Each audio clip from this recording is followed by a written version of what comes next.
As you can see,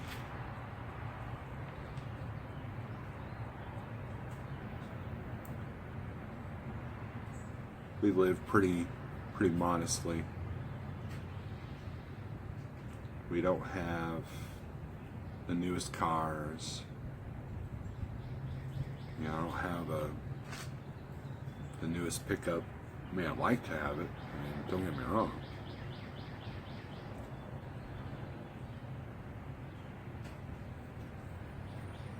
You know, and the house needs some fixing up.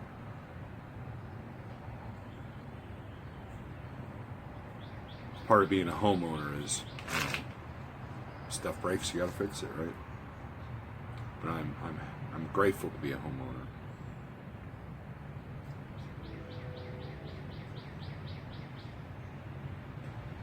You know, you can look at it two different ways. You can look at, oh, Steve, you got a 18-year-old truck and a, you know, pickup and a 16-year-old SUV and 2014 big rig.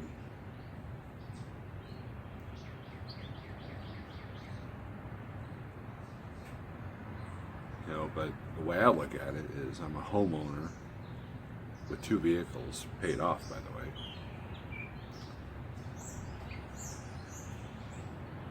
And I like my truck. I like my big rig, you know.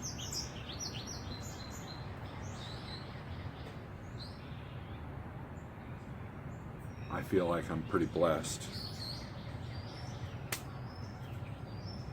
Except for the mosquitoes.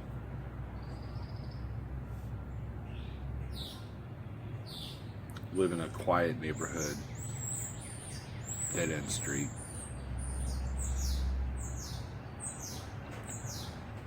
A little bit of wildlife out here, as you could hear. I learned pretty early in my life.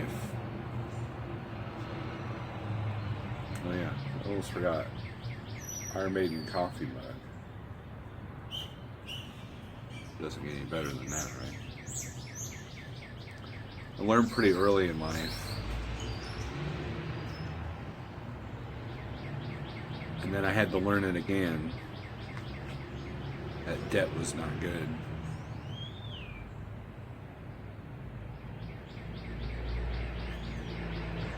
You know, there's an old saying, debt is the currency of slaves. And while I may not have the fanciest house and all the toys,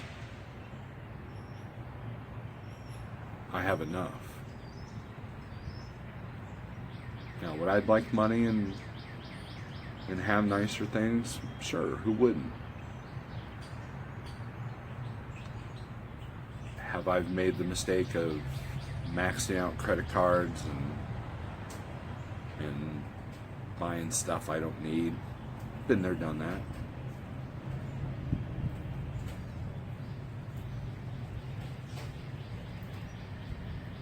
But what I've learned is that debt creates stress.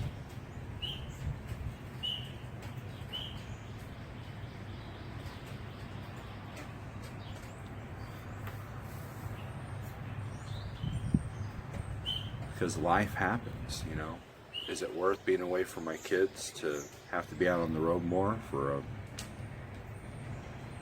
you know, a new car?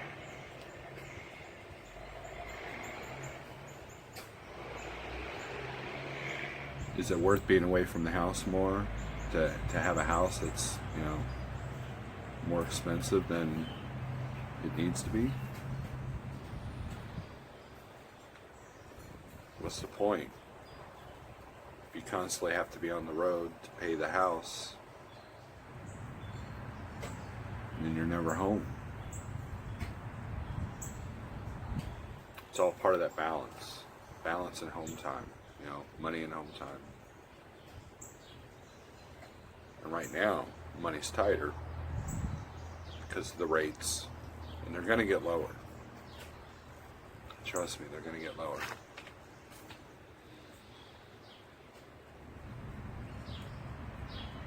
But while everybody is freaking out on the rates,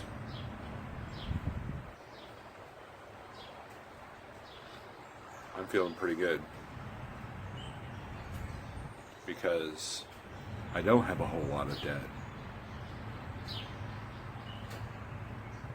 I don't have $500 or $600 a month car payment. And I don't have a whole lot of toys that I'm not home enough to use.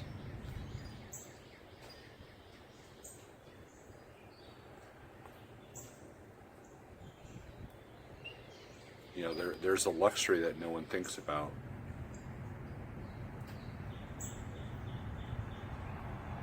And that luxury is time. And that luxury is stress-free. I would much rather lead a life of less stress than have all the toys. And if I want the toys, then I have to go out and get it. Sorry for the traffic noise. There's a hot rod show in town, and they're going up and down the main drag, which is just a couple of blocks from here.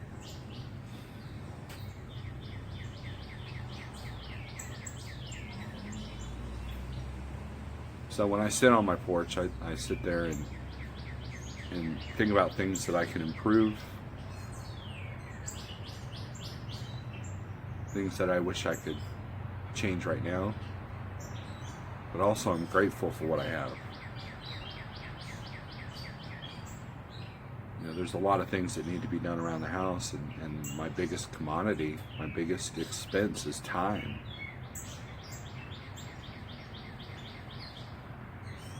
I can't imagine having 2 car payments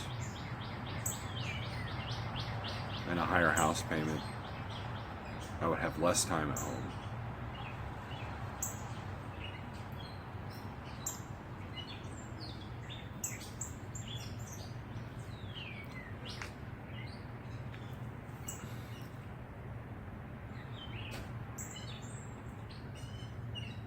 As you get older, you start to realize that the debt and the toys sometimes really isn't worth that time that you lose.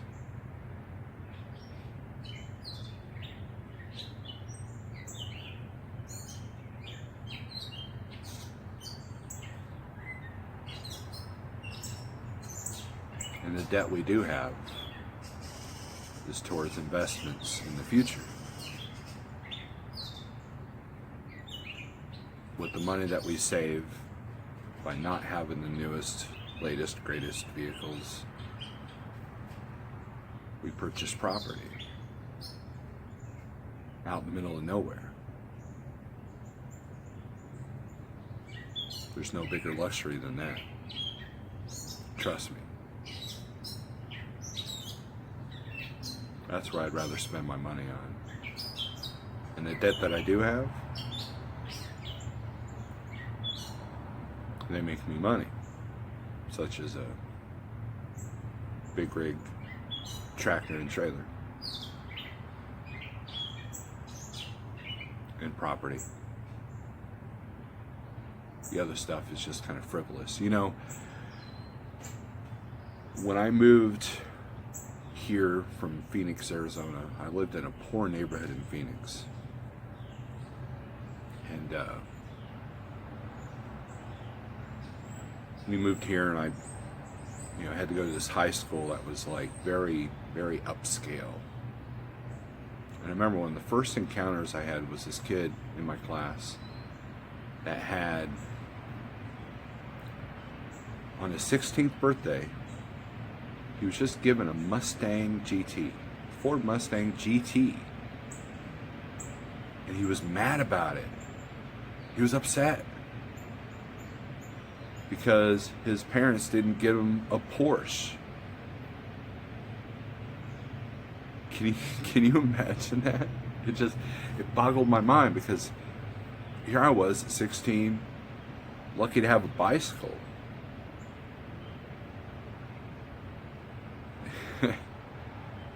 And it turns out his father was a surgeon, his mother was a lawyer.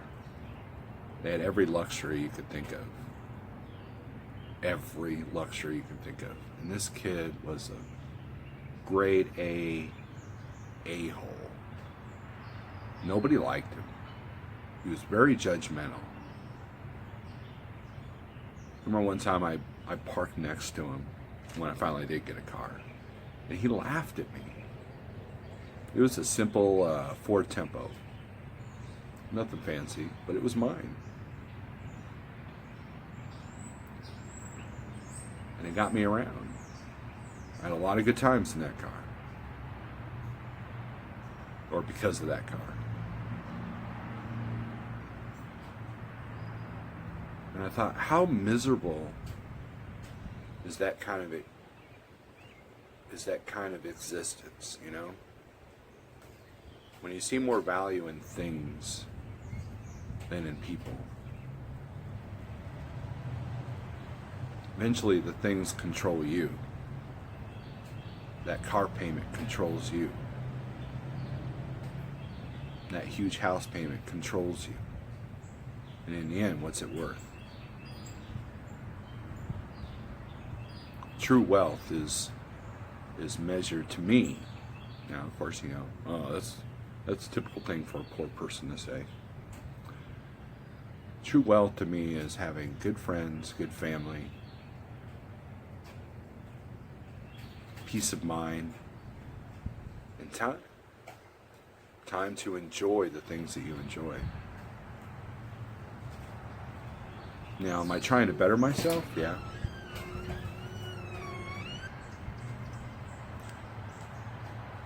Lost my train of thought.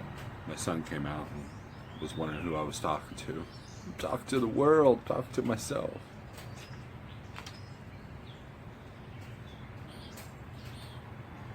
Anyways, the most precious commodity is time. That's true freedom right there. Now, I am trying to better myself. I do want nicer things. I do want to be able to fix up the place.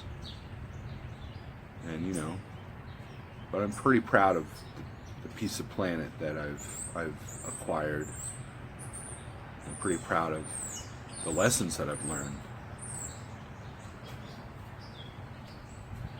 You know, I paid off my pickup early. You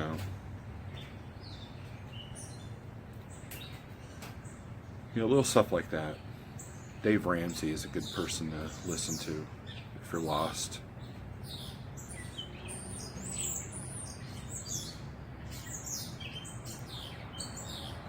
Anyways, Saturday morning, coffee on the front porch. There isn't nothing any better. I'm telling you.